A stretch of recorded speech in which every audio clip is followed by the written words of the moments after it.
That's when Rollie won, of course, the pennant, or the division, I should say, or a postseason spot for Milwaukee in '81, that last shot there. And this day, Mr. Fingers won the MVP, which went along with his Cy Young. That was the split year in '81. This is one of the all-time great relief pitchers in the history of the sport.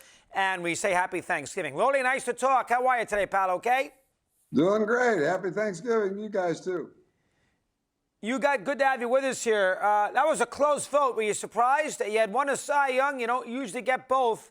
You did in '81. Did that vote surprise you when you nipped Henderson for the MVP?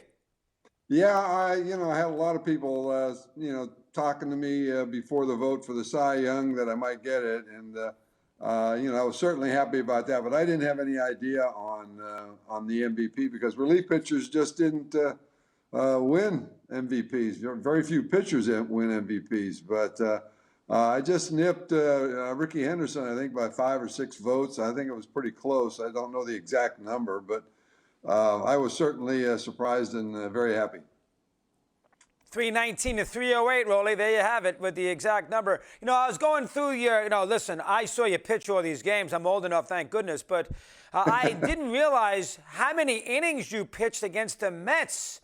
We all know relievers in those days went forever. But my goodness, you pitched 13 innings in this 7-game series against the Mets in 1973.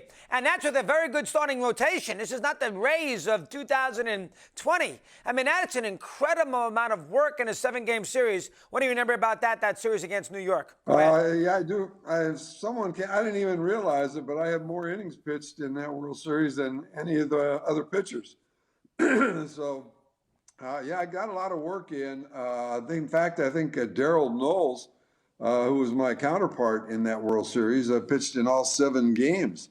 And but I pitched a couple of ball games where I threw, I think, 3 innings, maybe 4 innings. And yeah, I did have a lot of work. In fact, I had a lot of work in almost all 3 of those World Series that we had in the early 70s. 100%. A lot of back-to-back games with a lot of work, too. You got those last outs in the 72 World Series against Cincinnati. I believe that's the Rudy catch out and left. Give me some thoughts in Game 7 in Riverfront against a very good Reds team in which the A's, without Reggie, won in 7. What do you remember about that 7th game, Rollie? What can you tell me? Well, I came in the 8th inning of Game 7. I was in a jam, and I got out of it. I think they scored 1 run on a sacrifice fly, and then I went out in the 9th inning. And that's something you dream about when you're a kid, being on the mound in the 7th game of a World Series. And I got the first 2 guys out. I think Concepcion was the second. I think he hit a ground ball to second base, and then they pinch hit Darrell Chaney, and I had 2 outs. And the first pitch I threw to Darrell Chaney, I hit him in the foot, which was probably the stupidest thing I had ever done, because I look over the on-deck circle and there's Pete Rose standing there. So now I got to face Right. Pete Rose for the final out of the World Series. So Dick Williams called timeout and came out to the mound. I think he was thinking about bringing in Vida Blue to pitch to Rose, because he wanted Rose to hit right-handed. But Dave Duncan told Dick that I was throwing the ball real good and to keep me in there. So Dick did. He told me when I was on the mound to just keep the ball away from him and don't give him anything middle of the plate in. I said, okay. And the first pitch I threw him was a tailing fastball away, and he swung at it. It would have been a ball had he taken it. And in fact, I've talked to Pete about that. He says, of all the pitches in the big leagues that I should have taken, it would have been that pitch, because that would have been a ball. And he ended up hitting a little lazy fly ball out to Joe Rudy in left field for the final out. So that's when it really feels good, when you get that last out. And you did that, of course, in '74, too, against the Dodgers, so you were fortunate to do it twice. Did Alvin Dark and Williams, they both manage you properly out of that bullpen, Rollie, or not? Oh, yeah, no, I never really had any problems with any of my managers. Dick was a stickler, and he kind of left me alone. He just, when I got to the mound, he just handed me the ball and walked back to the dugout. Alvin Dark was the same way. And never really had any problems with him. I just tried to do my job, and that was basically it. No problems with any managers. And how about the trade? No, you were a Cardinal for about 4 days when you got traded from San Diego on the way to Milwaukee. Did you know that was going to be a sort of stopping along the way? You had 2 trades in about a week for a Hall of Famer there, Rollie. Give me some thoughts on that. Whatever it was, 1980, 81. Go ahead.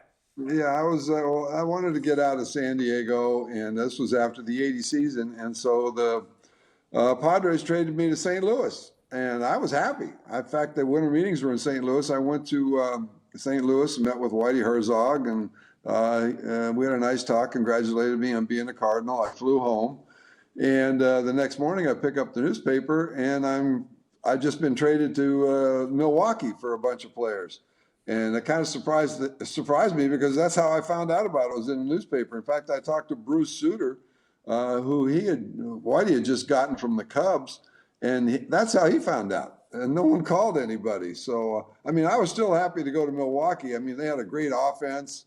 They were loaded there, hitting home runs, and Paul Molitor, Ted Simmons. We ended up getting Robin Yount, Cecil Cooper, Ben Oglivie. I mean, we had a stacked lineup. We could score some runs. But I was happy to go Milwaukee. But and I've had 5 years in Milwaukee, and they were all pretty good years. Yeah, sure were. Handlebar mustache, Rollie. When did that begin? And you've kept it. You still look great with it. Give me some thoughts on that. Go ahead. Well, the only reason why I grew this thing was get $300 out of Charlie Finley. We started growing mustaches in Milwaukee, or in Oakland in 1972 when Reggie, he came to spring training with a mustache and wouldn't shave it off. So we decided to start growing mustaches, and then Charlie Finley found out what we were doing, and he thought mustaches was a great idea, knowing Charlie Finley. So he told everybody on the ball club, he sent a memo down to the clubhouse and said, anybody who has a mustache on opening day gets $300.